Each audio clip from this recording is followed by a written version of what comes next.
फिर चाय पे चर्चा में और आगे बढ़े इसके पहले एक खबर जो अभी आ रही है, बॉन्ड और फॉरेक्स मार्केट यानी रुपए में जो 10 से 2 के बीच ट्रेडिंग 17 तारीख तक करने की बात आरबीआई ने कही थी, अब उसको बढ़ा दिया गया है 30 तारीख तक। लॉकडाउन बढ़ा है इसी हिसाब से, तो ध्यान रखिए ये कोई बदलाव नहीं होगा समय में और अगले 2 हफ्ते भी आपको रुपया 2 बजे बंद होता हुआ नजर आएगा, 10 बजे खुलता हुआ दिखाई देगा। तो ये एक अपडेट आपके लिए फिलहाल सामने आता हुआ। इस बीच लौटते हैं आज के बाजार की तरफ और आज वीकली एक्सपायरी का दिन था और वीकली एक्सपायरी के लिहाज से कल हमने जो गिरावट देखी थी उस पे आज आपने बहुत ही शानदार रिकवरी आते हुए देखी है। तो एक अच्छी वीकली एक्सपायरी कही जाएगी। काफी हद तक जो हम एक बेस्ट केस सिनेरियो लेकर चल रहे थे उसके आसपास आकर के बाजार ने आज क्लोजिंग देखी है।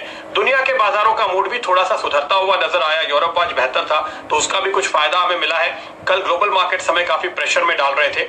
दूसरा जो बड़ा ड्राइवर आज के बाजारों के लिए था, जो पूरे दिन चर्चा लगातार चलती रही और जिसने काफी हद तक शॉर्ट कवरिंग को ट्रिगर किया, वो था वित्त मंत्री और प्रधानमंत्री के बीच की बैठक, जिसमें पहले दौर के स्टिमुलस को अंतिम रूप दिया जा रहा है। ये अपडेट लक्ष्मण हमारे लिए लेकर आए। पहले दौर का स्टिमुलस या दूसरे दौर का स्टिमुलस कह लीजिए, क्योंकि एक राउंड का स्टिमुलस आप देख चुके हैं, लेकिन इसमें इंटरेस्टिंग बात यह है कि कई राउंड में अलग अलग स्टिमुलस आएंगे अलग अलग इंडस्ट्री के लिए या कुछ कुछ सेक्टर्स या सेगमेंट्स के लिए।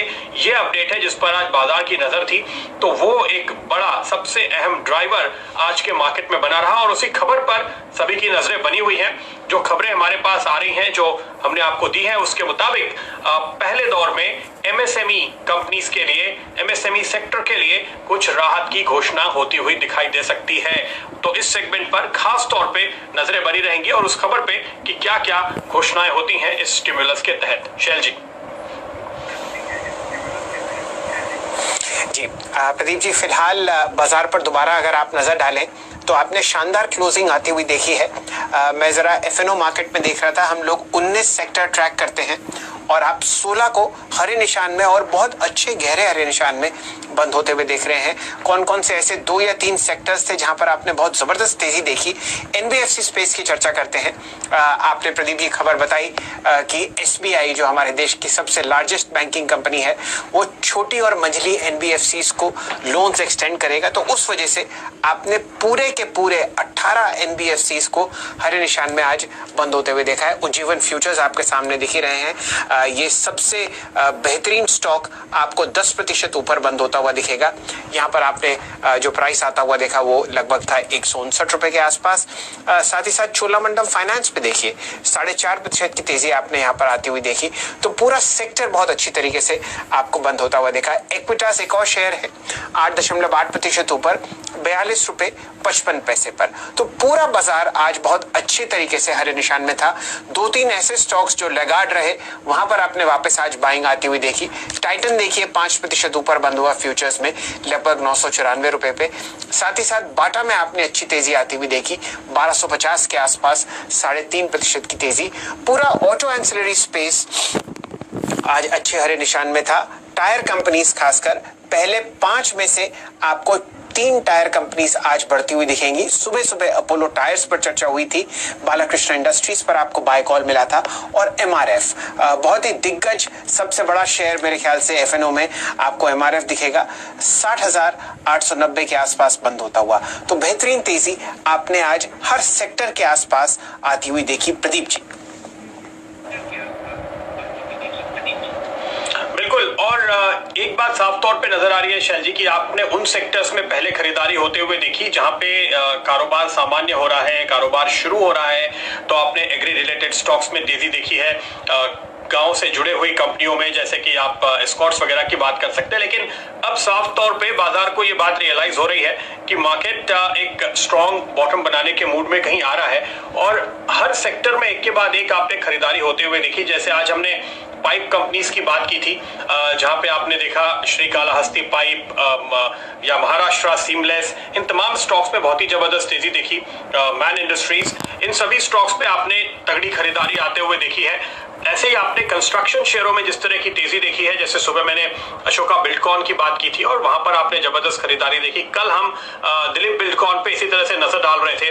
आप एनसीसी पे नजर डालिए, आप आईआरबी इंफ्रा पे नजर डालिए। आईआरबी इंफ्रा पे हम पिछले करीब हफ्ते भर से खरीदारी की राय दे रहे हैं। किस तरह की तेजी आपको देखने को मिल रही है? तो अक्रॉस सेक्टर्स एक जो सबसे बेहतरीन चीज इस रिकवरी में जो आपने बाजार में पिछले 5-7 दिनों में आते हुए देखिए, और मैं 5-7 दिन इसलिए कह रहा हूं क्योंकि इन 5-7 दिनों में मिड कैप और स्मॉल कैप इंडेक्स ने डिसाइसिवली निफ्टी से बेहतर परफॉर्म करना शुरू किया है। तो ये एक ब्रॉड बेस्ड रिकवरी दरअसल आई है पिछले 5-7 सेशन में, और इसमें आप करीब करीब हर सेक्टर की भागीदारी देखेंगे। शायद ही इक्का दुक्का कोई ऐसा सेक्टर हो जो इससे अछूता रह पाया हो। तो ये ब्रॉड बेस्ड रिकवरी जो है वो बाजार के लिए बहुत ही अच्छे संकेत होते हैं, बहुत ही स्ट्रॉन्ग संकेत होते हैं। इससे आपका कॉन्फिडेंस बढ़ना चाहिए कि ये तेजी टिकेगी, और हर एक गिरावट, जैसे कल आपने गिरावट आते हुए देखी थी, वहां पर अगर आप खरीदारी करें तो आपको एक शानदार मौका मिलेगा। मेरे ध्यान से निकल गया दरअसल, कल जब बाजार काफी कमजोर था, आपको याद होगा शैल जी, मैंने कहा था 9200 का एक कॉल क्या आप लेना चाहेंगे, और हमने मंथ एंड का वो कॉल रिकमेंड किया था। जब हम लौट कर आएंगे ब्रेक के बाद डायरेक्टर साहब, तो कृपया मेरे ख्याल से 26 तारीख को फाइनल एक्सपायरी है, उस दिन का वो 9200 का कॉल दिखाइएगा। अंदाजा लगेगा आपको कि जब बाजार गिरता है आप वहां बाइंग करते हैं तो किस तरह का मुनाफा बना सकते हैं। लौटेंगे तुरंत।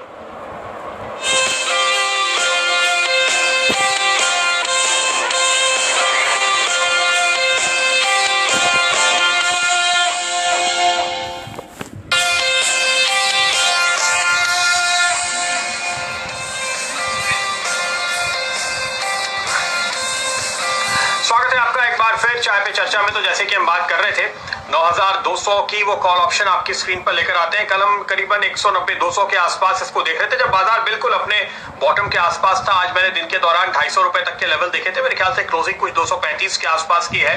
तो कल से आज में अगर आप बने हुए हैं 35 रुपए के करीब आपने यहाँ पर कमाई की है। तो इस वॉलेटिलिटी में कम से कम रिस्क के साथ आप एक अच्छा मुनाफा कमा सकते हैं अगर आप गिरावट में खरीदारी करें, अगर आप सीएनबीसी आवाज के साथ जुड़े रहे और हमारे एक्सपर्ट्स की स्ट्रैटेजी के साथ चलते रहे, तो आपके लिए काफी शानदार मुनाफे के सौदे एक के बाद एक मिलते हैं। शैल जी।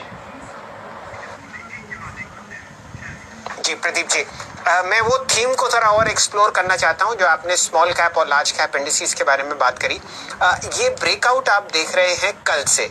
आज देखिए निफ्टी में आपने सिर्फ 0.8% की तेजी देखी, इंडेक्स 8,990 के आसपास बंद हुआ। निफ्टी मिड कैप 100 की तरफ नजर डालिए, यहाँ पर आप 1.8% की तेजी देख रहे हैं, यानी कि 2 गुना तेजी मुकाबले निफ्टी की। और यहाँ पर एडवांस डिक्लाइन रेशियो बहुत ही जबरदस्त है, 80 बनाम 19, यानी कि 4:1 का एडवांस डिक्लाइन रेशियो आप देख रहे हैं निफ्टी मिड कैप में। स्मॉल कैप इंडेक्स की तरफ नजर डालिए, यहां पर आज की तेजी है 2.8%, यानी कि मिड कैप से ज्यादा और निफ्टी से तो बहुत ज्यादा। ये इंडेक्स आपके सामने लगभग 3,958 के आसपास बंद हुआ, और यहां पर भी आप एडवांस डिक्लाइन रेशियोज ऑलमोस्ट उतने ही बेहतर देख रहे हैं, बल्कि ये बेहतर हैं निफ्टी मिड कैप से। 81 स्टॉक्स ऊपर की तरफ बंद हुए हैं और 18 पर आपने लाल निशान देखा।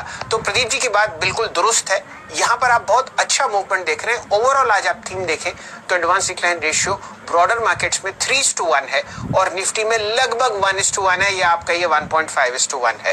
तो इस पर आपको देखना अति आवश्यक है कि मिड कैप में और स्मॉल कैप स्टॉक्स में, फंडामेंटली स्ट्रॉन्ग स्टॉक्स में आपको ट्रेडिंग कॉल्स मिल रही है एक से एक बेहतरीन, और साथ ही साथ आपको मिल रही है एक से एक बेहतरीन इन्वेस्टमेंट कॉल्स। तो जुड़े रहिए सीएनबीसी आवाज के साथ, और यहाँ पर आपको एक से एक बेहतर कॉल्स मिलती है, चाहे वो इंडिविजुअल स्टॉक्स पे हो या आपको इंडिसेस पे हो। प्रदीप जी, आप कोई निफ्टी की 9200 की कॉल दिखाना चाह रहे थे? जी हाँ, जिस पर हमने अभी भी नजर डाली। एक और बात मैं यहाँ पे ऐड करना चाहूंगा। इस समय आप देखिए, अब हम महीने के बीच में हैं, काफी छुट्टियां थी, लेकिन जो भी सेशंस हुए हैं उस दौरान अगर आप बाजार की चाल देखें तो साफ तौर पे आप देखेंगे कि 2 सेक्टर हैं जो ड्रैग बन रहे हैं। एक है बैंक्स, खासतौर पे प्राइवेट बैंक्स, और दूसरा है आईटी, जहां पर विप्रो पे आज आपने रिकवरी देखी, लेकिन टीसीएस, इन्फोसिस आज भी कमजोर थे, और अगर आप पहली तारीख से लेकर आज तक का ट्रेड देखें तो ये कमजोर रहे हैं लगातार। अब टीसीएस के नतीजे पर आज नजर होगी, एक फ्लैटिश रिजल्ट का अनुमान हम लगा के जा रहे हैं, थोड़ा सा मार्जिन प्रेशर होगा ये अनुमान है। तो उस नतीजे के बाद क्या आईटी को कुछ रिलीफ मिलती है इस माहौल में जहां पर आप रुपए में नए लोज बनते हुए देख रहे हैं? आमतौर पे आईटी वो सेक्टर है जो बाजार की मदद किया करता था, लेकिन इस बार आपके सामने वो सिनेरियो है जब ये चिंता ज्यादा बड़ी है कि दुनिया भर में जो कारोबार फैला हुआ है वो तो नहीं अटक जाएगा। आपने देखिए H1B वीजा में थोड़ी सी रिलैक्सेशन भी यूएस से आते हुए देखा, उसके बाद भी अब भी ये सेक्टर एक ड्रैग बना हुआ है। तो इस पर काफी हद तक दारोमदार रहेगा कि आज हमने जो एक अच्छी एक्सपायरी देखी है इस हफ्ते की, उसके बाद अगली सीरीज, अगले हफ्ते की सीरीज भी बेहतर रहती है या नहीं। तो नजर आईटी पे और साथ साथ नजर होगी बैंकिंग पे, क्योंकि ये अगर साथ देते हैं तो फिर शायद हम 9000 को आज पार करने में कामयाब हुए हैं। अगले सीरीज में हम 9400 9500 की बात कर रहे होंगे। तो इन पे नजर रखेंगे और बाजार की तमाम दूसरी खबरों पे भी